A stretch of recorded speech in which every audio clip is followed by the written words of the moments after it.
আমাদের দাবি এই সিজনে আমাদের।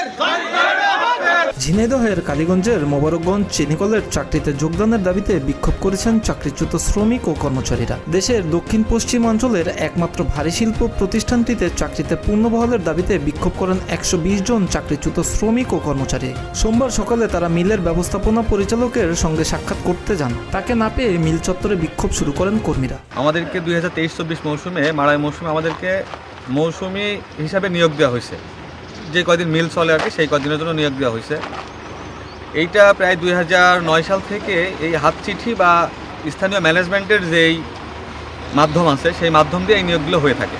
আমাদেরকেও সেইভাবেই নিয়োগ দেওয়া হয়েছে এবং আমাদেরকে এইভাবেই কাজ করাবে আমাদের দিয়ে এরকম একটা প্রতিশ্রুতি দেওয়া হয়েছে। বিগত দিনে আমরা দেখছি এরকম কোনো কিছু কখনো হয় নাই। আমাদের বেলায় এই বৈষম্যটা কেন হলো? শ্রমিকরা জানান 2023-24 আখমারাই মৌসুমে সুগার মিলটির বিভিন্ন পদে 120 জনকে নিয়োগ দেওয়া হয়। পরে নিয়োগে অনিয়ম ও অস্বচ্ছতার অভিযোগ তুলে 2024 সালের শেষের দিকে আদালতে একটি মামলা দায়ের করা হয়। আমি অফিসিয়াল ভবনে জয়েন করছিলাম, ওই বছর কাজ করছি, ব্যাংকের মাধ্যমে টাকা পাইছি। সরকার চলে যাওয়ার পরে আমাদের মিল গেটের ওখান থেকে আমাদের ঢুকতে দেয়নি। যারা ক্ষমতায় আসেনি তারাও ছিল, থাকার পরে আমাদের ঢুকতে দেয়নি। এবার আমাদের আজকে 2-3 দিন পরে একটা ডেট দিয়েছে, এমপি সাহেবের সাথে কথা বলবে।